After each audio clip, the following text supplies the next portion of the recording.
मंडळी, बेसनचे लाडू कोणाला आवडत नाही? सगळ्यांनाच आवडतात की. मग ते दिवाळीलाच का करायचे? कधीही बनवा. आणि हे लाडू असे आहेत तुमच्या छोट्या मोठ्या बुकेसाठी एकदम परफेक्ट आहे. तर चला बनवूया आपण बेसनचे रवाळदार लाडू. हे लाडू अगदी मऊसूद, सॉफ्ट आणि एवढे टेस्टी आणि अजिबात टाळूला चिपकत नाहीत.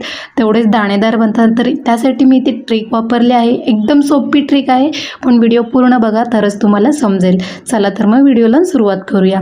आता कढईमध्ये मी पाऊण वाटी घी घेतलेलं, त्यामध्ये थोडंसं 2 ते 3 चमचे मी घी टाकलं आधी आणि त्यामध्ये ॲड केलं आपलं घरातलंच बेसन वापरलेलं आहे मी ते. आणि बेसन मी घेतलेलं आहे 4 वाटी. आता इथे तुम्ही वाटीचं प्रमाण सेमच घ्या, एकाच वाटीने सगळं प्रमाण घ्या, म्हणजे तुमचं जे मिक्सचर आहे सगळं ते परफेक्ट मेजरमेंटमध्ये होऊन जाईल. आणि इथे मी 4 कप बेसन टाकून व्यवस्थित मस्तपैकी असं अर्धा तास त्याला भाजून घेतलेलं आहे. आणि आता भाजतानाच बघा एकदम स्लो गॅस ठेवायचा आहे, अजिबात मीडियम किंवा हाय करू नका. एकदम तुम्हाला जर वाटलं जास्तच वेळ जातो आहे आपला, तर थोडंसं स्लो टू मीडियम करू शकता, पण मोस्टली तर मीडियम स्लोवरतीच तुम्ही हे भाजून घ्या. जेवढा तुम्ही वेळ याला भाजण्यासाठी लावणार आहात ना, तेवढे आपले लाडू एकदम खायला टेस्टी लागतात. थोडंसं मेहनत त्यासाठी जास्त लागते, पण खायलासुद्धा खूप छानच लागतात ना हे लाडू. त्यासाठी एवढी मेहनत तर करायलाच हवी. तर मग मी इथे जसं जसं मला मिश्रण थोडं पुढे कोरडं वाटलं, तर मी त्यातलं राहिलेलं जे घी होतं ते मी ॲड करत गेले.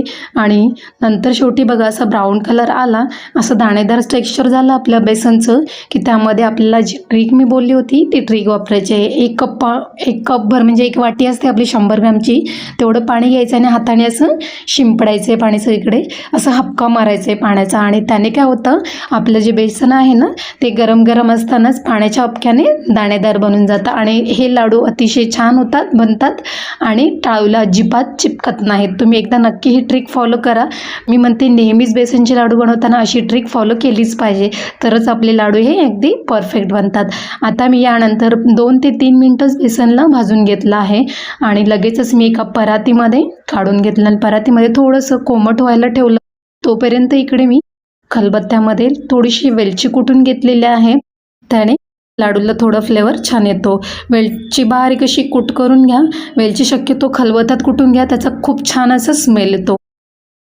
आता ही वेलची मी काढून घेतलेली आहे. आता बघा आपलं पीठसुद्धा मस्तपैकी कोमट झालेलं आहे. तर यामध्ये मी टाकली आहे 2 ते 2.5 कप पिठी साखर.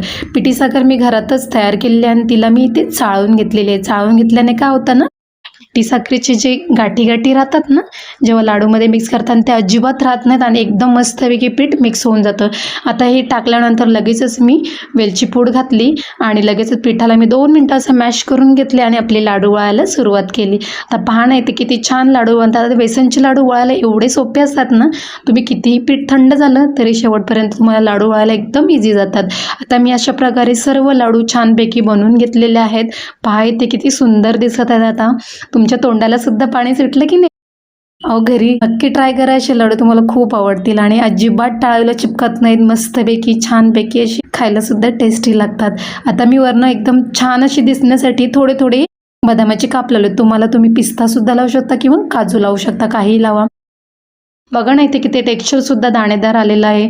आणि आता असे माझे लाडू हे खायला रेडी झालेले आहेत. कधीही हवाबंद डब्यामध्ये ठेवून द्या, अगदी महिनाभर टिकून राहतात. त्यामुळे रेसिपी कशी वाटली मला कमेंटमध्ये नक्की कळवा. नक्की ट्राय करा घरी. कधीही बनवा आणि कधीही खा. भेटूया पुढच्या व्हिडिओमध्ये. तोपर्यंत बाय.